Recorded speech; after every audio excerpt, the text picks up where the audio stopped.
Welcome to the Life Doula Podcast, where we uncover the powerful stories of individuals navigating life's toughest challenges with grace and resilience. Today's episode, Juggling Roles, a journey through cancer as a mother, a wife, and a working woman, delves into the heart of that balancing of multiple responsibilities while facing the harrowing journey of cancer. I'm your life doula, Charity Marohombsar, and together we will explore the profound insights and wisdom shared by our remarkable guest who embodies strength, perseverance, and unwavering determination.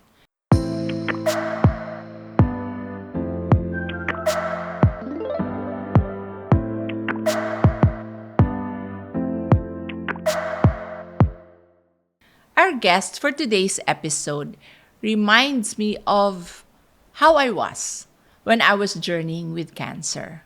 Multitasking, juggling so many roles. And I'm so grateful to have her with us today, Miss Mayie Tanglao. Hello, Mayie. Hi, Miss Charity. Thank you for having me. So Mayie and I serendipitously met through one of my dear friends who's also a friend of Mayie. So parang we only found out about each other through her medical oncologist, but apparently parang our life was so connected. Okay? So Mayie, can you take us back to the moment you received your cancer diagnosis? I kind of know the story, but share with us how it impacted your role as a mother. And may I share with our audience that Mayie has a very talented, special boy. Talented because he paints really well. So, a mother to two boys, mother to two boys is not a joke. A wife and a sister. And I will add another layer. You were working throughout your cancer treatment. How did it affect all these roles? I first, 3 boys kasi I have a stepson. Okay. So ako lang talaga ang ako lang ang girl sa family. Parang 4 kasi si Toteng. Oo, Donyang-Donya. Ako lang ang the only rose among the four. Diba? But how did that affect all these roles that you were playing in life? I received my diagnosis in September last year. And in a way, it didn't come as a surprise kasi my mom had cancer. She was 43 when she died. She was 42 when 43? Yes, 43. So, 42 when she was diagnosed, 43, she passed away at 43. So, alam mo yung sinasabi na midlife crisis, wala ako nun. But when I reached 43, doon ako kinabahan kasi that was the age when my mom died. So, in a way, it was a series of siguro parang things and people telling me, oy, magpa-check ka. So, first, it was my friend in the office who received the BI-RADS 4. Pero, thankfully, benign yon. And then, meron akong isang branch manager na nakausap randomly, who I called. And then she said na she was diagnosed with cancer. Tapos she was sharing na sinabi ko sa kanya, alam mo yung mommy ko nga namatay sa cancer, and ako nagmo-monitor din ako. May mino-monitor talaga kami ng OB-GYN ko. Pero because there was a lockdown, na-stall yung mga ganung check-ups, diba? Yes. Yeah. So, and then she convinced me na magpa-check ka, ganyan. So, yun, tama-tama din at that time, may nakapa ako na lump. Okay. So, sabi ko sa husband ko, may nakapa ako. The following day, nagpunta na kami ng OB-GYN, nagpa-mammogram na ako, ultrasound. The following week, nasa breast surgeon na ako. The following week, may results na. Wow. And tuloy-tuloy na yon. And nung sinabi sa akin nung surgeon ko na you have invasive carcinoma, so medyo it was a surprise na hindi surprise. Kasi, hello, expected. Dahil yung mommy ko had it. Pero I'm, kasi alam mo, ako yung tipo ng tao na lagi ang mindset ko, hindi ako malas. Alam mo yun? So, You don't believe in luck. Okay. Oo. So parang, hindi ako, ang mindset ko yung parang, imposible naman ang mangyari sa pamilya namin, dalawa magkasunod, nanay tapos anak. Hindi ako, alam mo, I always think of the positive things. Okay. Ayoko nang if other people will, baka mangyari sa akin yan. Ako, ang mindset ko, hindi mangyayari sa akin yan. Nangyari sa akin. Okay. But nung time na yon, medyo, shocked. Diba? But my husband and I held hands, and we knew naman na we are going to move forward. Hindi Okay. yun yung end and be all of everything. But I was emotional. Hindi lang ako nag-breakdown. Sabi Okay. nga sa oncologist ko, I'm okay. It's not the news that I wanted to hear, but I'm okay. Nag-breakdown na lang ako a bit nung nakita ko na yung anak ko. My eldest, si Rafa, who's diagnosed with autism spectrum disorder. So, nung nakita ko na siya sa mall, kasi we had our check-up sa Asian. So, nandun muna siya para hindi siya magkulit. When I saw him, doon ako umiyak na talaga ako. Doon bumuhos yung luha ko. Yeah, our children are Yes. really our softest spot. Oo. And then I asked my husband, kasi all this time, din siya, ang maganda naman sa husband ko, he was listening intently to the surgeon kasi alam niya, yung utak ko, kung saan na lumilipad That's yun. true. Diba? That's Nasa true. na rin ako parang iniisip ko, paano na yung mga anak ko, ganyan, paano na yung gastos. So he was the one listening intently to the surgeon. So, and then when we went out of the surgeon's office, okay ako ulit, we went to the mall, and I asked him, ikaw, kamusta ka? Kasi syempre, hindi lang naman ako to di ba? This is something that affects the entire family. Sabi niya, I'm not okay, but I know we will be okay. Okay. Kaya natin tong dalawa. And then I saw my son, doon na hindi ko na, talagang I was... So what you're saying is you secured first yung role mo as a wife, as a mother, that was important, right? Making sure that the whole family was like rooting for you, especially Yes. your husband. Okay. I know your story, and I know you don't really have a lot of ups and downs. And I think it has a lot to do with the fact that you meditate before your chemotherapy. But those times when you have emotional complexities, balancing your role as a mother, going to treatment, and working, what was the challenging moments that you've had? I think yung the challenging moments were, as I experienced it especially with my eldest. Kasi siya yung laging kakatok sa room ko And I was isolating. Every chemo, mag-isolate ako. Dahil lagi rin silang may sipon, lagi silang may ubo. Yeah. So it was hardest every time yung son ko would need me, my eldest son would need me. And I couldn't be there for him.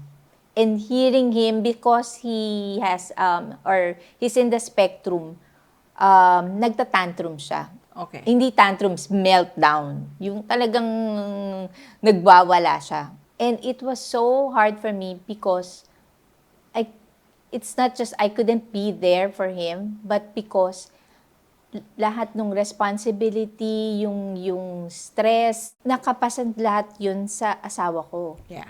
And di ba parang you're supposed to be, partners Yeah. Partners in life, partners in cry, partners in everything. You help each other out. And But this time you can't. Yes, I was so helpless. Kaya nga all the more na I'm determined to live To be able to yes, go beyond oo. this. I want to help him. Hindi pwedeng naisip ko, what if it's the other way around, di ba? Paano kung yung asawa ko may sakit? Ang hirap din nun sa akin. So, Yeah.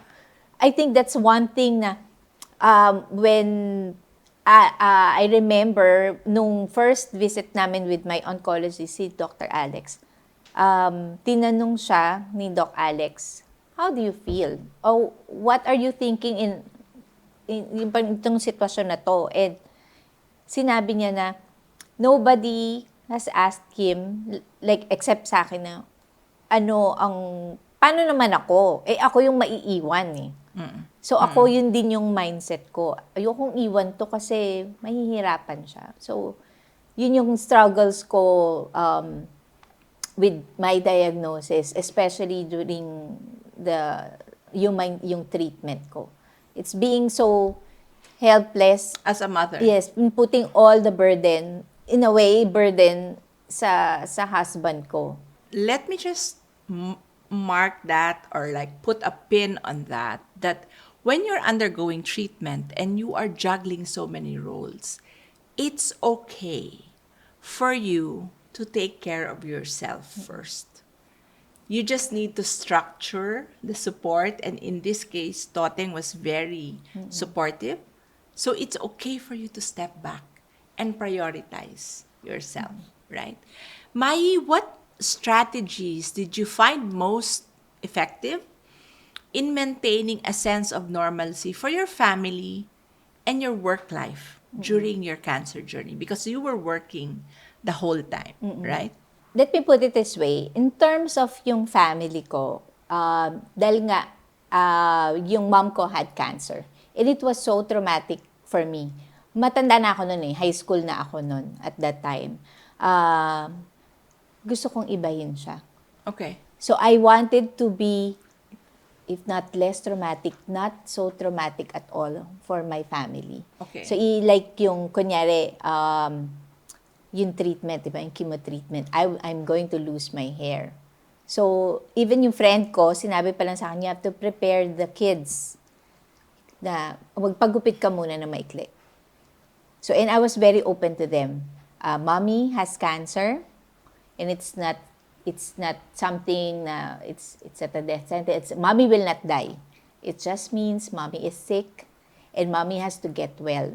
And I need your support, diba? Everybody's support for mommy to get well.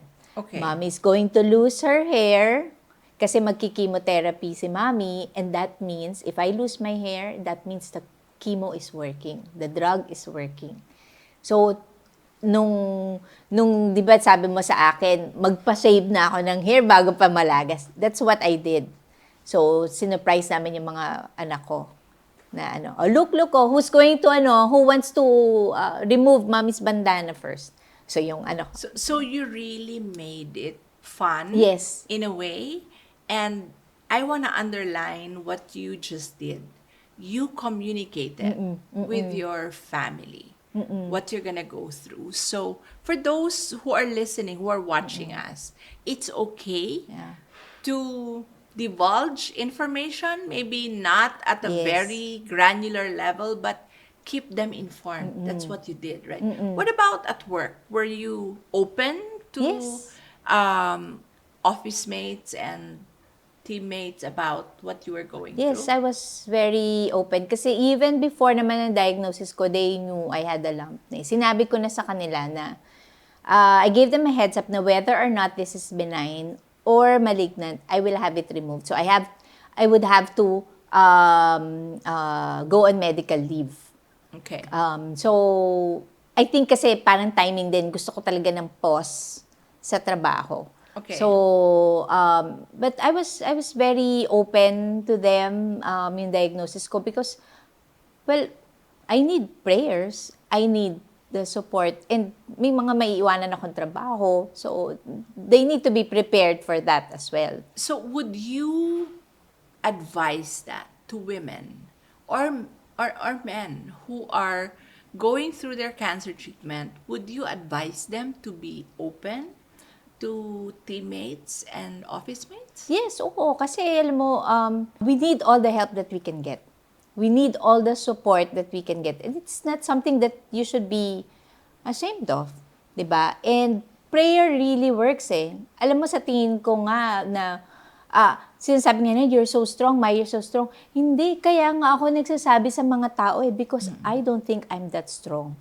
I'm not strong enough to handle everything, and I need people's prayers.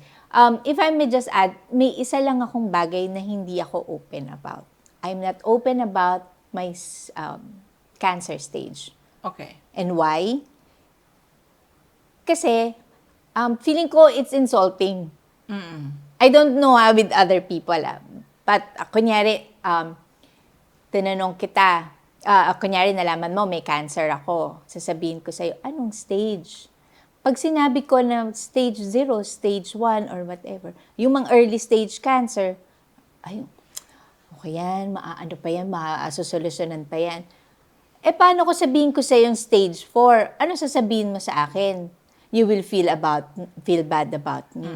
Hindi pantay-pantay lahat ng cancer patients para sa akin Whether or not you're stage 0 or you're stage 4, lahat tayo may chance na gumaling. Yeah. 'Di ba? Yeah. So, kasi para sa akin, if I say stage 0, stage 1, stage 2, does that mean I'm luckier than stage 4? Yeah. Yeah. No, Well, I think diba? that mindset is different. Actually, it's the first time I'm hearing it, but it makes sense. Like, I always tell my clients, and you're one of them, that you manage that communication. Yes. You structure boundaries. You can share what you have, but you have the right to choose what you share. And your perspective is correct. I mean, would you treat me any differently if I'm, I caught my cancer early?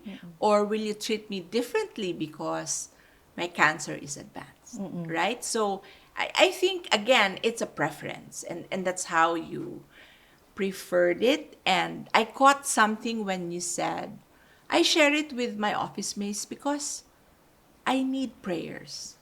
We need prayers, right? And I think, again, we respect choices of people, but the more people who can pray for us, the better, right? Now, let's talk about cancer at the workplace.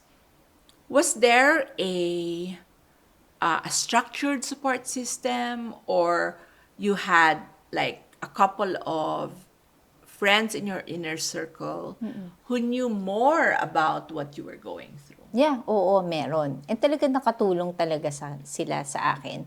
Because I shared more to them, they knew ano yung pinagdadaanan ko. Alam nila na I couldn't say no to the demands of the work. So sila yung support system ko. Alam mo yun, yung parang, it's hard kasi to say no sa mga tasks. Ako kasi, I'm a single contributor. So, while I manage projects, most of those projects, ako rin ang gumagawa. Okay. So, ang mahirap, di ba? Tapos nagkikimo ka pa. Di ba? So your inner circle was there to support you. Oo. Talagang, syempre, hindi mo naman maiwasan na mapapagod ka sa trabaho, may mga reklamo ka din. So, sila yung sounding board ko. And they put me back to, alam mo yun, sige, Mayie, wag masyadong ma-stress, bawal ma-stress. And then they give me a different perspective. Okay. Baka minsan reklamador ka na lang. Alam mo yun, tipo bang ganon. So, you've really structured a support system to make sure that not just, taking on tasks, but also giving you a different perspective of things. Cancer at the workplace is really not yet an institutionalized system.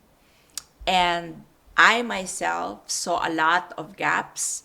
Do you think there are more areas for improvements needed to be done in how the workplace supports people with cancer and are on active treatment? Yes, definitely. I've been reading a lot, and I came across this DOLE guidelines encouraging companies to have a flexible work arrangement for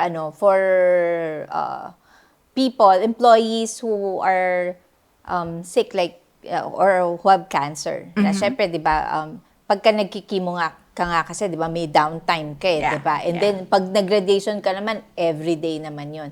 And nakalagay kasi doon encouraged. It's still not mandatory. Okay. So I think it would be best if the government will just make it, 'di ba? Mandatory. Yeah. Parang makikita mo yung support. People comply. Yes, oo. People will comply. So at this point, most companies it really depends on the culture of the company. But I think we're gaining inroads. It could be something like before, it wasn't mandatory to have breastfeeding rooms. Yeah, oo. Right? And more and more incidences of women would need access to breastfeeding rooms. So that's an area of improvement that we hope happens, right? That the working arrangements should be flexible to what the cancer patient needs while working, right? So that's something that I think can be improved on. And especially now na we already discovered that certain functions can be done at home. Certain jobs Yeah. can be done at home. Nag-lockdown nga tayo, di ba? So, I think companies should also realize yung need for cancer patients to work Yeah. na tuloy-tuloy. Kasi hindi naman lahat afford na ikumpletuhin yung treatment nila nang hindi sila nagtatrabaho. Kasi ako, yun nga ang problema ko. Kaya ako bumalik sa trabaho mid-treatment. Kasi ubos na yung mga leaves ko. Kailangan bumalik ako para may sahurin ako, di ba? And kung tatapusin ko yun na sa sakripisyo ako mag-live without, wala na akong pampagamot. Yeah. Di ba? Yeah. So that tough Yes. balancing act of being able to work and still be able to afford treatment. Yes. No? And in a way, fulfilling din kasi may trabaho. Eh. Yes. Di ba? I think work is therapeutic. Yes.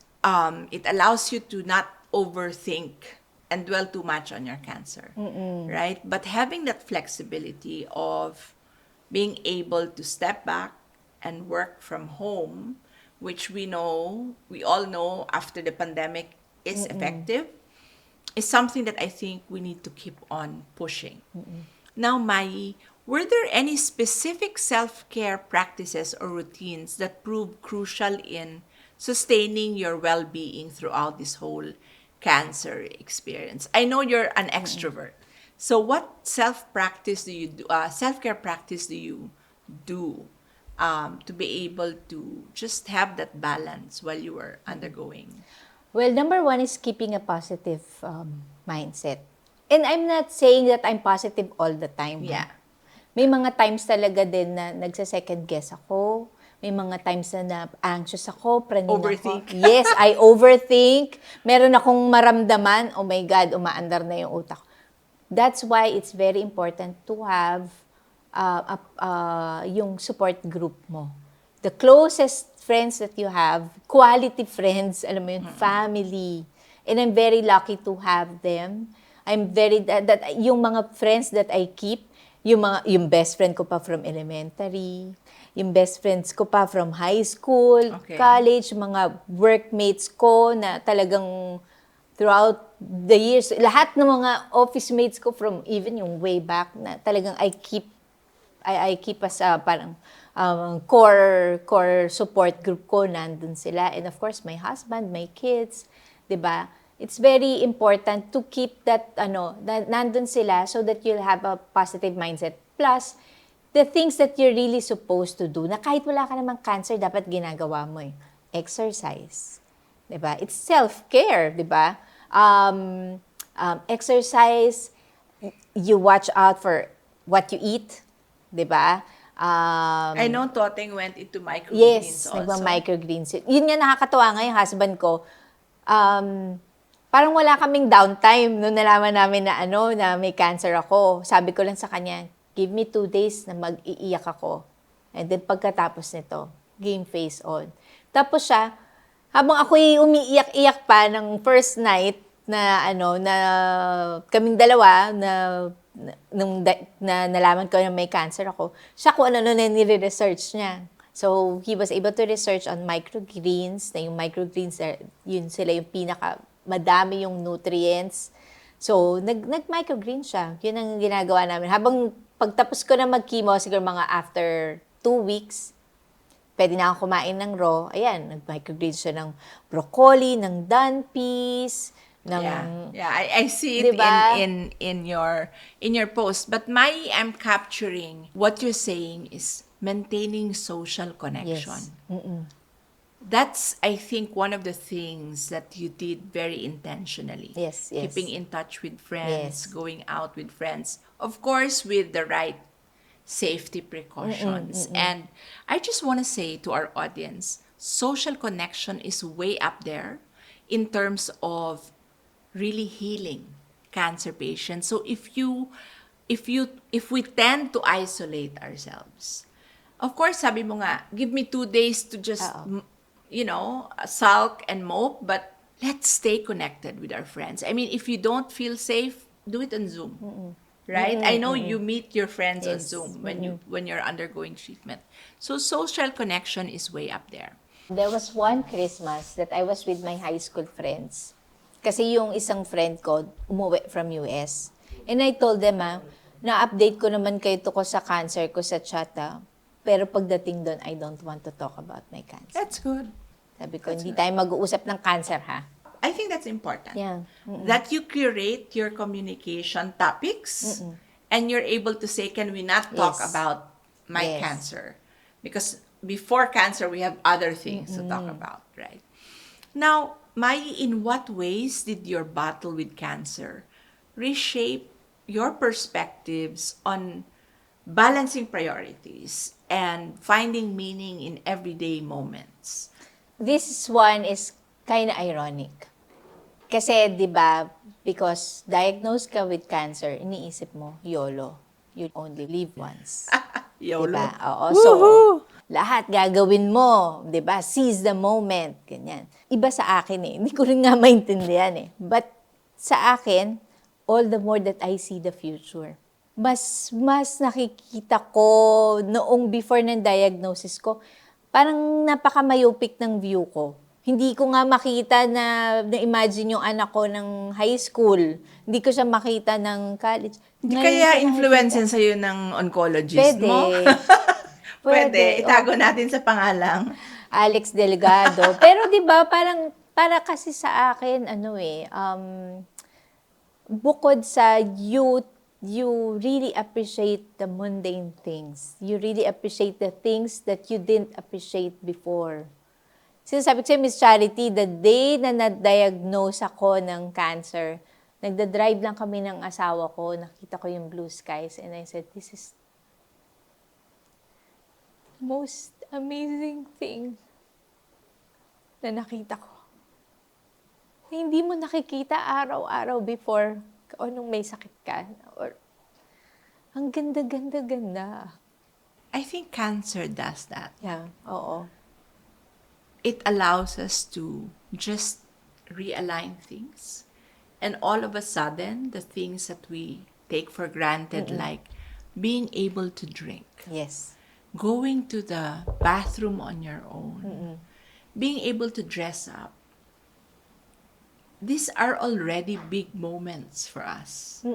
I say us because I'm still on my survivorship, and I do feel the long-term side effects of chemotherapy, but I think that's why people say you're never the same person after cancer, because you don't need big things to happen.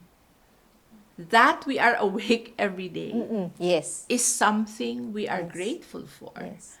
I've always loved, you reminded me, I've always loved sunrise and sunsets. But when I got diagnosed, when I got better, I always try to look up. And this I learned from a former warrior, Aidan Pio. He said, when you look up, you suddenly realize something is more bigger than cancer. Yeah. So that's ironic. Having diagnosed with cancer, and the first thing that came to your mind was appreciating how beautiful the sky is. Right? And forgiveness. Now, I really pick my battles. Lalo na sa asawa ko. Kung dati pinipili ko na yung pinag-aawayan namin o yung mga sisitahin ko, all the more that I pick my battles. Not only with my husband, sa lahat din. And forgiveness. Always forgiveness. On that note, let's talk about boundaries. Because I think you and I discussed this a lot. How were you able to draw? Was it more heightened when you got sick? Did it become more important for you to draw Yes, boundaries? oo. Basta nega, ayoko na. Ganun lang. Ganun lang yung rule ko. Negatron ka, ayoko na. Gusto ko yung Oo, negatron. negatron. Hindi, kasi, o sabihin natin, life is too short to just to surround yourself with negative things or negative people. Anything that could pull you down, ayoko na. Tama na ang drama, tama na ang... No to drama. No to drama, no to negative thoughts. Ayoko na ng mga ganun. You know, recently or last night, I was watching Tony Robbins. And he said, now, after doing a lot of inner work, it takes him 90 seconds to shift from a negative situation that otherwise would blow up by really just doing, number one, acknowledging what's happening. I'm angry because I do not like this person because. And then after acknowledging, he does a lot of deep breathing. And in 90 seconds, he's able to parang, okay, that happened, so I'm done. I'm not going to let that affect me. Parang sa akin, goal yun, that we're able to shift our mindset. Mayie, what were some unforeseen challenges you encountered in managing your roles? Your role as a sister, I know you are a very, hindi ka nga ate, di ba? But you're very loving to your siblings, dedicated to work. Were there unforeseen challenges you encountered? Yung not being able to handle at this point in time yung mga challenges or problems ng ibang members ng family. I didn't like doing that, pero I think it was something that I really needed to do. Kasi nga, you cannot give what you do not have, diba? And ako nga mismo mga sariling demons ako, diba? Meron akong mga sariling iniintindi. So, I remember yung first session natin, you asked me, Mayie, did you ever question God why cancer was given to you? And I said, no. Kasi alam ko, kaya ko. Pero pag binigay yun sa ibang tao, Na mahal mo? na mahal ko, anak ko, asawa ko, mga kapatid ko, hindi ko kakayanin yon.